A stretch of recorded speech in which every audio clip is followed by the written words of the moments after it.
리버풀의 레전드 마이클 로언은 영국의 한 축구 전술 분석 방송에 출연해 손흥민의 지능적인 슛 동작에 대해 이렇게 해설했는데요. 레스터시티 팬들은 페널티 박스에 위치가 손흥민 존이고 저곳에서 슛을 자주 하는데 왜 못 막느냐, 수비수들이 너무 손흥민에게 기회를 준다고 성토하고 있습니다만 그건 손흥민을 잘 모르고 하는 말입니다. 손흥민에 대해 주로 대중들에게 말이 알려진 것은 양발을 모두 쓴다, 마무리 능력이 뛰어나다, 역습을 시작하면 막을 수가 없다 이 정도인데요. 실제로 손흥민 선수는 역습에서만 능력을 발휘하는 게 아니라 지공에서도 득점을 아주 많이 올리고 있어요. 그리고 이것은 잘 알려지지 않은 사실인데 슛할 때 아주 지능적입니다. 이번 레스터시티에서의 첫 번째 골과 두 번째 골은 손흥민이 슛하기 전에 하는 이 특이한 동작들 때문에 수비수들이 슈팅 타이밍과 방향의 측이 다른 공격수들을 수비할 때보다 훨씬 어려운 거예요. 마이클 로언은 손흥민 선수의 슛을 수비수가 예측하기 어려운 이유로 슛 동작 전에 하는 특별한 행동이 있다고 말해 팬들의 주목을 받고 있습니다. 풋볼 매거진이 살펴보겠습니다. 후반전에 소니가 투입될 때의 상황은 레스터가 3-2로 뒤지고 있는 상황에서 레스터가 동점골을 만들기 위해 토트넘을 밀어붙이고 있을 때였어요. 만약 후반전 저 시간에 동점골을 내주면 토트넘은 흐름을 내주게 되어 역전을 허용할지도 모르는 상황이었죠. 콘테는 레스터 시티가 동점을 만들려고 라인을 많이 끌어올린 점에 착안해 레스터 시티의 수비 뒷공간을 노리는 카운터 펀치로 손흥민을 투입합니다. 3-2에서 만약 손흥민이 콘테의 계산대로 한 골을 넣어버린다면 레스터 시티의 추격이지를 완전히 꺾어버리게 되는 것이죠. 콘테가 손흥민을 왼쪽 윙어로 투입한 뒤에 전세의 별 변화가 없자 비수마를 투입해 그를 중앙에 놓고 소니를 케인과 함께 투톱으로 올린 게 그 이유입니다. 경기 흐름상 손흥민이 뭔가를 해줘야 하는 타이밍이었다는 것입니다. 이제 첫 번째 골 장면을 보겠습니다. 연탄 크루가 상대의 공을 커트해서 바로 소니에게 연결합니다. 이제 감탄이 나오는 장면이 나오는데요. 에반스와 파스 두 명의 레스터 센터백이 손흥민을 막아서조이 넓은 공간에 한 명의 공격수가 두 명의 센터 상대하면서 공을 몰고 들어가는데 거침이 없습니다. 저 대단한 자신감을 보세요.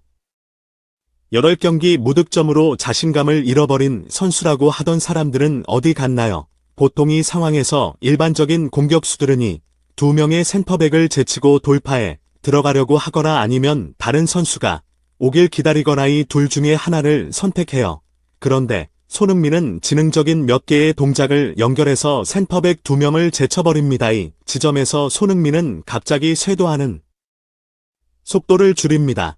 손흥민이 쇄도하는 속도에 맞춰서 뒤로 물러나던 두 명의 센터백은 뒤로 물러나는 속도의 관성 때문에 동작을 멈추지 못합니다. 그래서 순간적으로 손흥민과 두 명의 센터백 사이의 공간이 생기면서 멀어집니다. 다른 각도에서 볼까요? 쇄도에 들어가는 속도에 맞춰서 두 명의 센터백이 물러나죠. 이 지점에서 소니가 갑자기 속도를 줄여요. 두 명의 센터백이 소니의 급작스러운 브레이크에 대응이 안 되고 간격이 벌어집니다. 이제 확연하게 보이죠. 이 간단한 한 동작으로 비록 앞에 두 명의 센터백이 있지만 소니가 스스로 노마크 만들어 버리고 슛을 자유롭게 할 수 있는 공간을 만들어 버렸습니다. 그런데 이것이 끝이 아닙니다.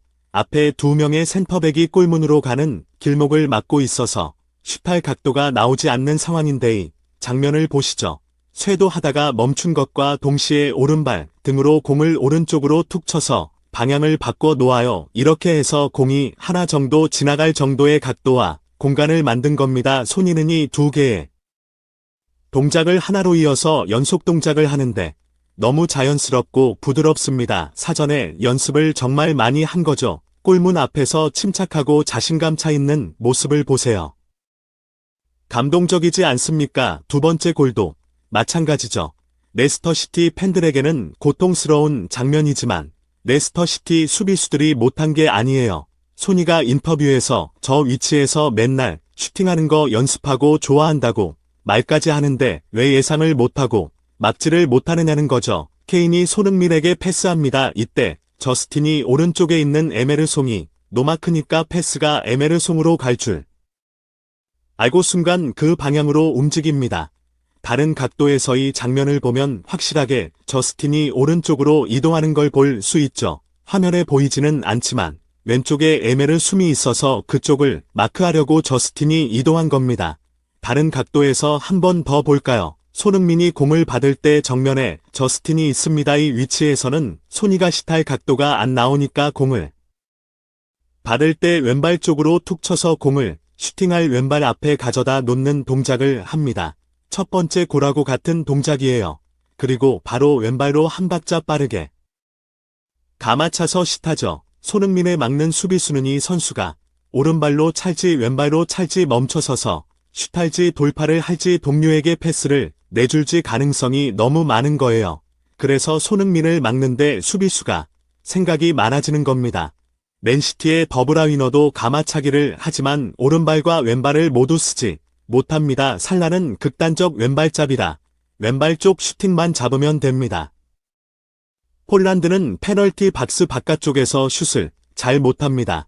감아차기를 양발 모두 써서이 정도의 완성도로 찰 수 있는 선수는 프리미어리그 안에 없습니다. 제가 알기로는 그는 덧붙여 이렇게 말했습니다. 첫 번째 골이 터졌을 때 저는 너무 감동했어요. 팀원들이 모두 와서 축하를 해주는데 동료들과 함께하는 일반적인 골 세레머니가 아니더라고요. 팀 동료들이 너도나도 다 와서 손이를 위로하는 순간이었어요. 저도 그 장면을 보면서 가슴이 뭉클해졌죠. 손이가 팀원들에게 평소에 어떻게 했는지 알 수 있는 장면이었습니다. 손이의 첫 골로 팀원 모두가 하나가 되더라고요. 정말 보기 좋았습니다. 그리고 이건 꼭 말해야 되겠는데요. 팬들이 후반전에 교체로 들어오는 손이에게 우레와 같은 함성과 박수를 치는 거 보셨어요? 언론이나 방송에서 손이를 평가절하고 집요하게 교체 멤버 벤치에 앉혀야 한다. 이제 팬들도 등을 돌렸다고 하는데 현장은 전혀 그렇지 않던데요. 손이가 첫 골을 넣자 경기장 안의 모든 팬들 역시 선수들과 하나가 되어 손이를 위로하고 모두 축하해 주더라고요. 그 장면이 너무 감동적이었어요. 손이는 특별한 선수예요. 팬들에게 사랑받는 이유가 있습니다.